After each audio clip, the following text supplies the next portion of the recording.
while watching a sad movie? Of course you have. I know I have. My name is Sylvia Mchetti, and yes, I've even seen grown men at the cinemas crying their eyes out.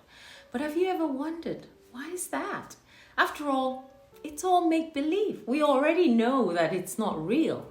And yet we still express our emotions despite knowing that they're just acting.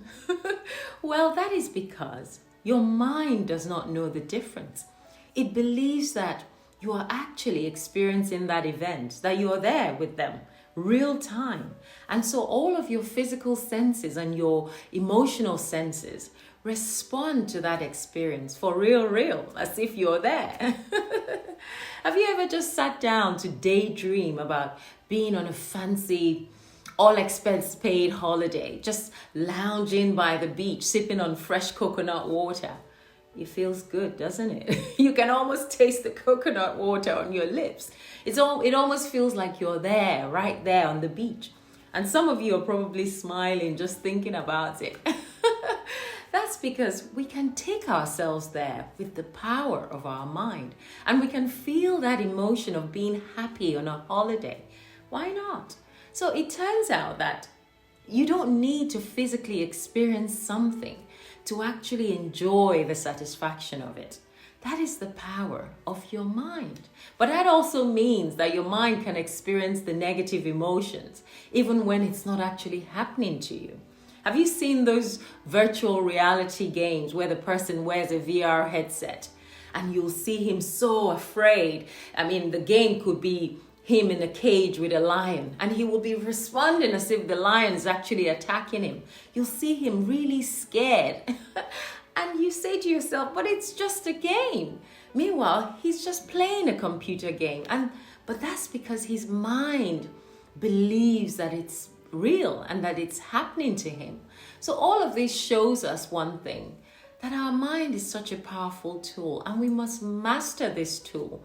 Otherwise, if we let it roam around freely, it can believe anything. It can conjure up uncontrollable emotions once it believes in something. And it's bound to express these emotions right before our eyes. Emotions like fear, sadness, depression, and even grown men crying. But if we were to nourish it accordingly and let it thrive by creating good and wonderful ideas, it will generate great results for us because we are the masters of this tool. And not only that, our emotions will then be under control. We will be able to express emotions of joy, of happiness, of bliss, because most of us, we can't control the wanderings of our mind. So we end up playing in thought. And playing in thought comes with dire consequences. And we end up creating all of these disasters in our mind without even moving a muscle. I remember recently a conversation I had where we were talking about the fact that you can be watching the news and criticizing something terrible that someone has done in the news. Meanwhile, at some point, you yourself may have had the same exact thought. And even though you didn't act on it, you have contributed and fueled that thought until it's become an action that's been carried out by someone else. But there you are, sitting, watching the news and saying, what a horrible person could have done such a thing. But then you took part in creating it. So we have to be careful what we expose our mind to, because whatever the mind believes, it perceives, and then it eventually experiences it.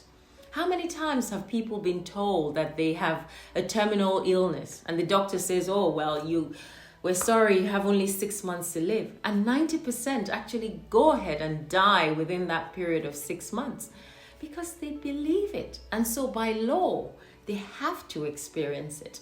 The 10% that didn't die within that period are the defiant ones, the ones who didn't buy into the illusion of their minds that they're dying. And so they called back the life into themselves by not just trying to beat the disease physically, but they beat the disease mentally first. And what is disease anyway? If not that the mind, the body, and the soul is not at ease.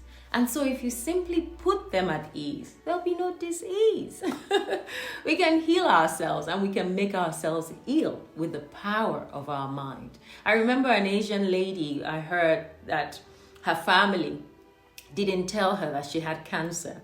And so she went on and lived her life normally until she was in her 90s, compared to if they had told her and scared her and got her all worked up about, having cancer. It's the same thing as black magic in Africa. It's not because the black magic is so potent that it works, but it's the belief that the people have that this can work on them, that they end up experiencing whatever fear has been put in them about this black magic. So they say to you, oh, you'll be sick in 7 days. And yes, actually, in 7 days, you begin to start feeling sick.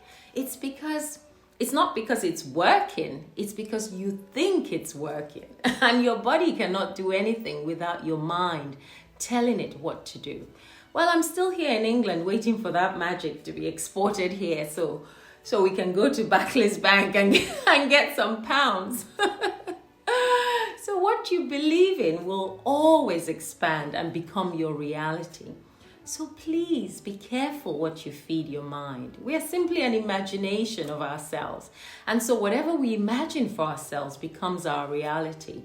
And we have eventually experienced this. Because the mind doesn't know otherwise unless you guide it accordingly. So until next time, when you think a thought or you create a belief in your mind, ask yourself, am I being a slave to this belief or am I the master of it? Will this thought serve me or will it hurt me? Will it bring me blessings or will it bring disaster? And then begin to think accordingly. Bye for now.